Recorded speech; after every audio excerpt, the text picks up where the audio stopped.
ओम शांति। 1 जनवरी 2024 के नए वर्ष में नए पुरुषार्थ की सबको मुबारक हो। मीठे बच्चे, तुम राज ऋषि हो। तुम्हें राजाई प्राप्त करने के लिए पुरुषार्थ करना है, साथ साथ दैवी गुण भी जरूर धारण करने हैं। प्रश्न: उत्तम पुरुष बनने का पुरुषार्थ क्या है? किस बात पर बहुत अटेंशन चाहिए? उत्तर: उत्तम पुरुष बनना है तो पढ़ाई से कभी रूठना नहीं, पढ़ाई से लड़ने झगड़ने का ताल्लुक नहीं। पढ़ेंगे लिखेंगे होंगे नवाब, इसलिए सदा अपनी उन्नति का ख्याल रहे। चलन पर बहुत अटेंशन चाहिए। देवताओं जैसा बनना है तो चलन बड़ी रॉयल चाहिए। बहुत बहुत मीठा बनना है। मुख से ऐसे बोल निकले जो सबको मीठे लगे। किसी को दुख न दो। ओम शांति। मीठे मीठे रूहानी बच्चों प्रति बाप बैठ समझाते हैं और पूछते हैं कि आपकी बुद्धि का ठिकाना कहाँ है। मनुष्यों की बुद्धि तो भटकती है, कभी कहाँ कभी कहाँ। बाप समझाते हैं तुम्हारी बुद्धि का भटकना बंद। बुद्धि को एक ठिकाने लगाओ। बेहद के बाप को ही याद करो। यह तो रूहानी बच्चे जानते हैं। अब सारी दुनिया तमो प्रधान है, आत्माएं ही सतो प्रधान थी। नंबरवार पुरुषार्थ अनुसार अब तमो प्रधान बनी है। फिर बाप कहते हैं सतो प्रधान बनना है, इसलिए अपनी बुद्धि को बाप के साथ लगाओ। अब वापिस जाना है और कोई को भी पता नहीं कि हमको वापिस घर जाना है। और कोई भी नहीं होगा जिसको डायरेक्शन मिलते हो कि बच्चे मुझ बाप को याद करो। कितनी सहज बात समझाते हैं। कोई को पता नहीं घर जाना है। कोई भी नहीं होगा जिसको डायरेक्शन मिलते हो कि बच्चे मुझे याद करो। सिर्फ बाप को याद करो तो तुम्हारे विकर्म विनाश हो जाएंगे और कोई ऐसे समझा न सके। बाप ही समझाते हैं 3 बातें। हमको वापिस घर जाना है, बाप को याद करना है और याद से विकर्म विनाश होंगे। ये बाप ही समझा सकते हैं। जिसमें प्रवेश किया वह भी सुनते हैं। पतित से पावन बनने की और उस पर चलने की सबसे अच्छी मत बाप देते हैं। बाबा कहते हैं बच्चे तुम ही सतो प्रधान थे, अब फिर बनना है।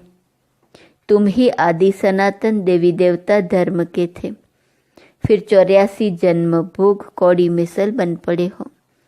तुम हीरे मिसल थे, अब फिर बनना है। बाबा बहुत सिंपल बात सुनाते हैं कि अपने को आत्मा समझो।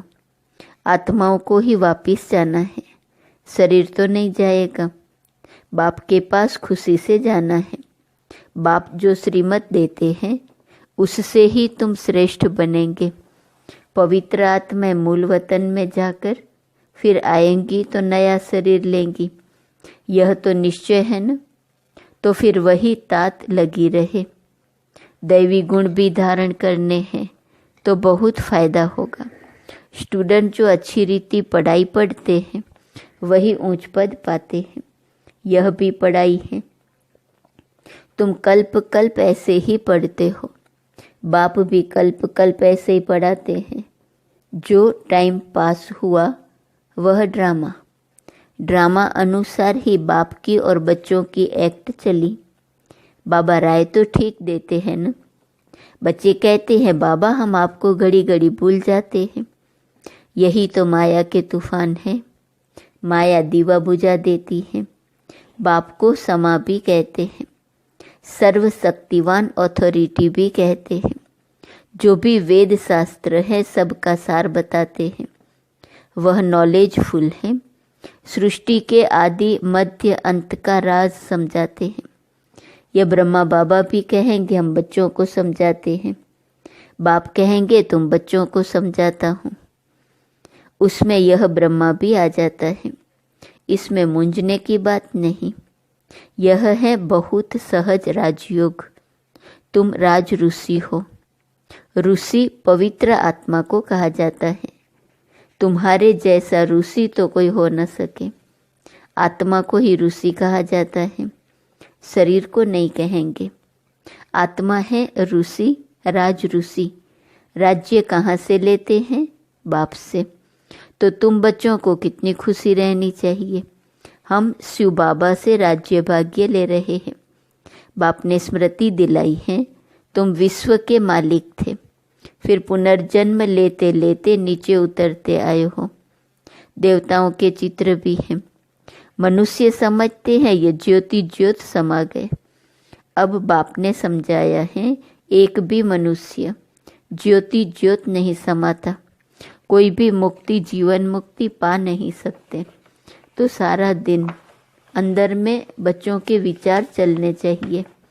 जितना याद में रहेंगे उतना खुशी होगी।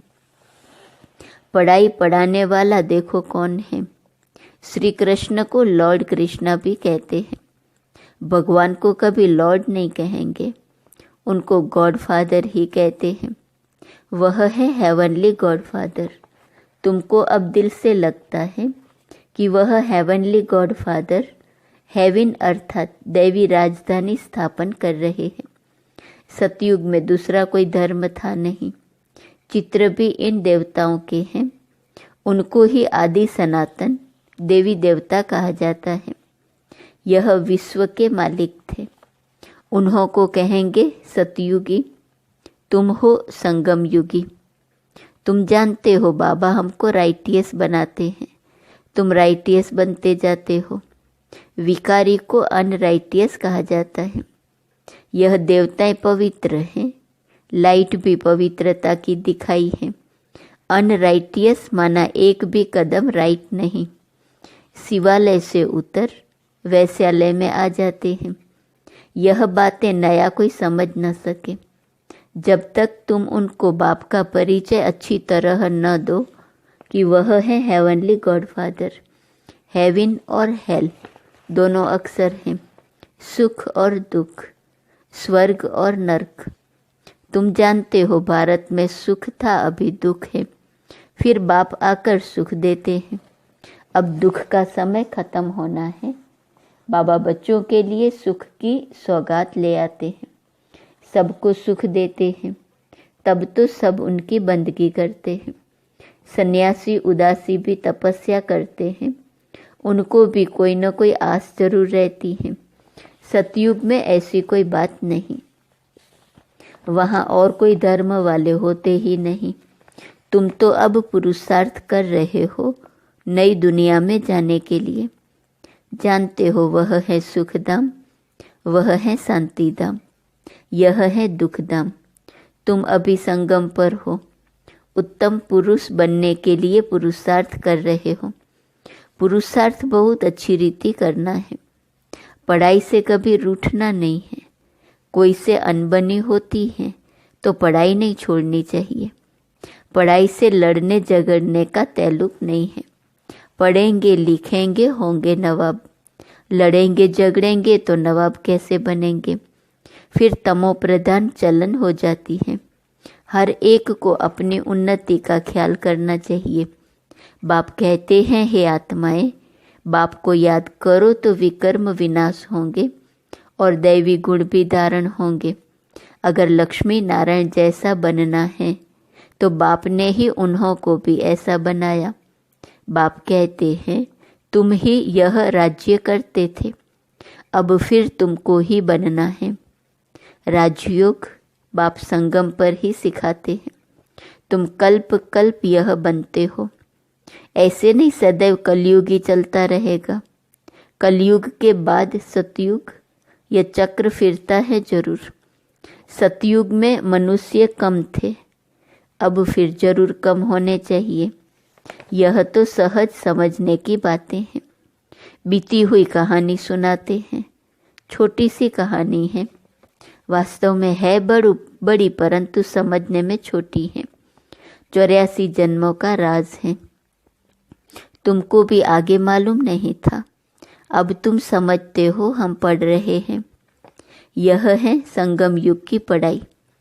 अब ड्रामा का चक्र फिर कर आया है, फिर सतयुग से लेकर शुरू होगा। इस पुरानी सृष्टि को बदलना है। कलयुगी जंगल का विनाश होगा, फिर सतयुगी फूलों का बगीचा होगा। फूल दैवी गुण वाले को कहा जाता है, कांटा आसुरी गुण वाले को कहा जाता है। अपने को देखना है, मेरे में कोई अवगुण तो नहीं है। अभी हम देवता बनने लायक बन रहे हैं तो दैवी गुण जरूर धारण करना पड़े। बाप टीचर सतगुरु बनकर आते हैं तो कैरेक्टर जरूर सुधारना पड़े। मनुष्य कहते हैं सबके कैरेक्टर खराब हैं, लेकिन अच्छा कैरेक्टर किसको कहा जाता यह भी नहीं जानते। तुम समझा सकते हो, इन देवताओं के कैरेक्टर अच्छे थे न। यह कभी किसको दुख नहीं देते थे। कोई की चलन अच्छी होती है तो कहते हैं यह तो जैसे देवी हैं, इनके बोल कितने मीठे हैं। बाप कहते हैं तुमको देवता बनाता हूँ तो तुमको बहुत मीठा बनना पड़े, दैवी गुण धारण करने हैं। जो जैसा है वैसा ही बनाएंगे। तुम सबको टीचर बनना है, टीचर के बच्चे टीचर। तुम पांडव सेना हो ना, पंडों का काम है सबको रास्ता बताना। दैवी गुण धारण करने हैं। गृहस्थ व्यवहार में भी रहना है, घर में भी सर्विस कर सकते हो। जो आएंगे टीच करते रहेंगे, अर्थात पढ़ाते रहेंगे। ऐसे बहुत हैं जो अपने पास गीता पाठशाला खोल बहुतों की सर्विस करते रहते हैं। ऐसे नहीं कि यहाँ आकर बैठना है। कन्याओं के लिए तो बहुत सहज है। मास 2 चक्र लगाया फिर गए घर। घर का संन्यास तो नहीं करना है। तुमको घर से बुलावा आता है तो जाते हो, तुमको मना नहीं है। इसमें कोई घाटे की या कमी की बात नहीं है, और भी उमंग आएगा। हम भी अभी होशियार हुए हैं। घर वालों को भी आप समान बनाकर साथ ले जाएंगे। ऐसे बहुत हैं जो घर में रहकर भी सर्विस करते हैं तो होशियार हो जाते हैं। बाप मुख्य बात समझाते हैं कि अपने को आत्मा समझो और मुझ बाप को याद करो। अपनी उन्नति करनी है। घर में रहने वालों की यहाँ रहने वालों से भी अच्छी उन्नति हो सकती है। तुमको कभी मना नहीं की जाती है कि घर में नहीं जाओ। उन्हों का भी कल्याण करना है। जिनको कल्याण करने की आदत पड़ जाती है वह रह नहीं सकते। ज्ञान और योग पूरा है तो कोई भी बेइज्जती नहीं कर सकते। योग नहीं है तो माया भी थप्पड़ लगाती है। तो गृहस्थ में रह कमल फूल समान पवित्र जरूर बनना है। बाबा तो फ्रीडम देते हैं, भल घर में भी रहो।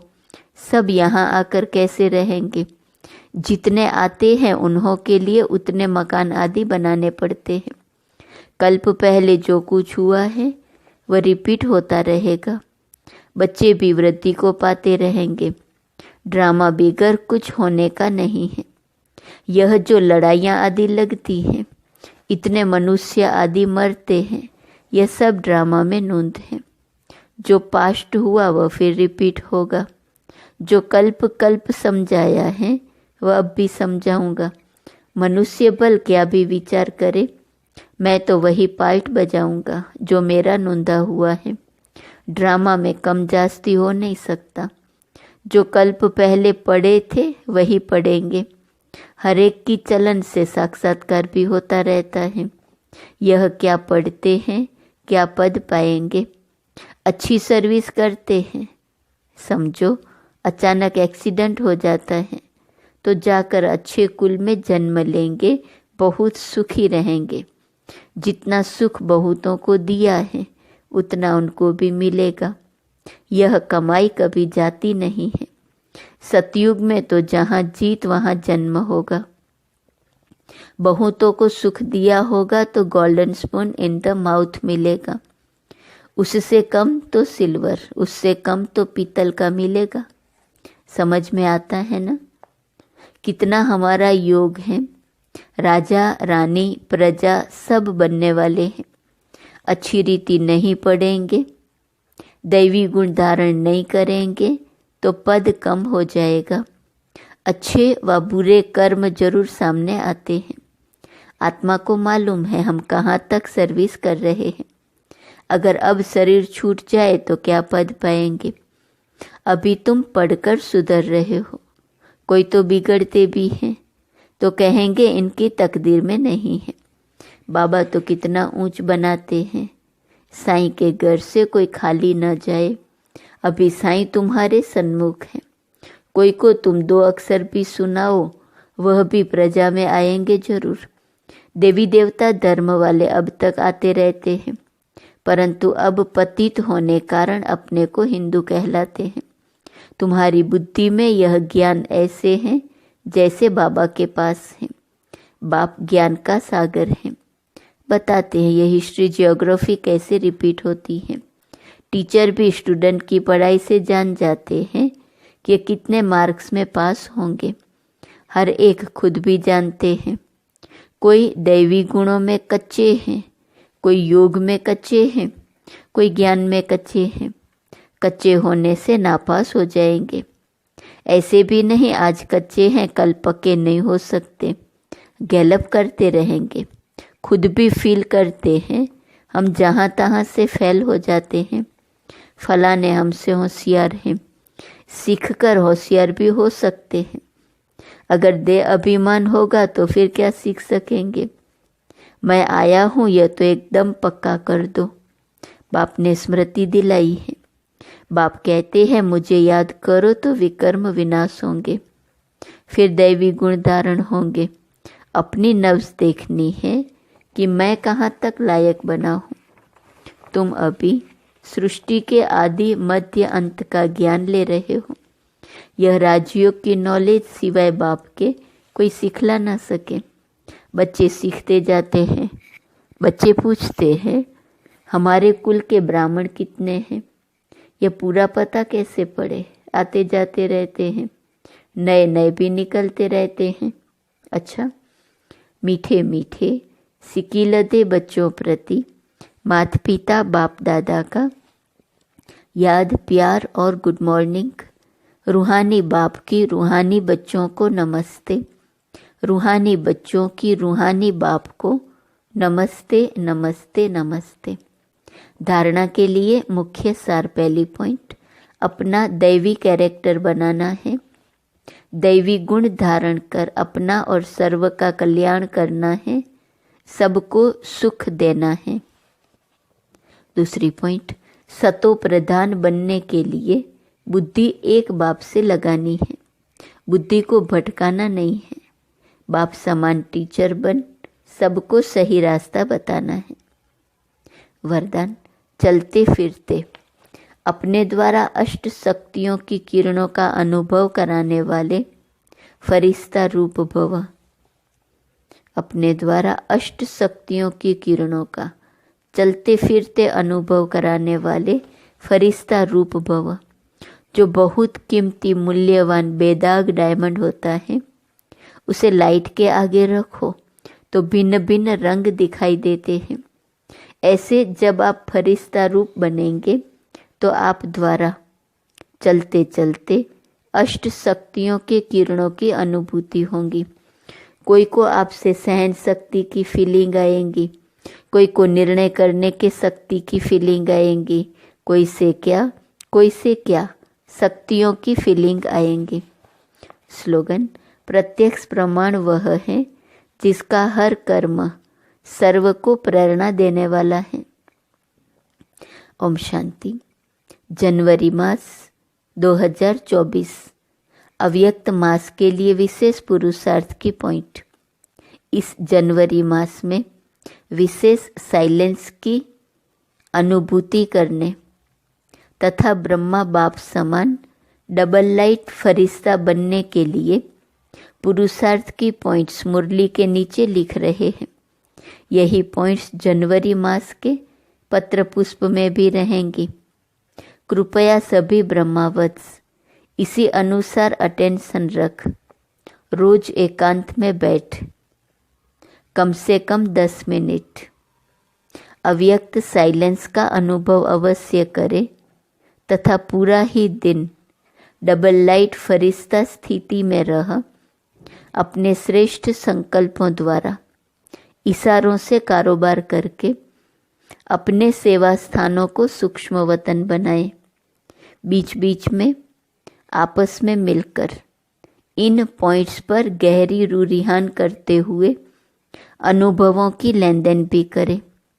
हम सबकी यह डबल लाइट स्थिति तथा साइलेंस की गहरी अनुभूति ही परमात्मा प्रत्यक्षता के निमित्त बनेंगी। आज पहला दिन 1 जनवरी, आज का सोमान है। मैं निराकारी सो फरिश्ता हूँ। अव्यक्त इशारे की पॉइंट है। संगम युग की विशेष शक्ति साइलेंस की शक्ति है। साइलेंस में रहने से डबल लाइट फरिश्ता स्थिति सहज बन जाती है। इस स्थिति में कोई भी कार्य का बोझ नहीं रहता। इसके लिए कर्म करते बीच बीच में निराकारी और फरिश्ता स्वरूप की ड्रिल करते रहो। जैसे ब्रह्मा बाप को साकार में देखा, सदा डबल लाइट रहे साइलेंस की शक्ति द्वारा।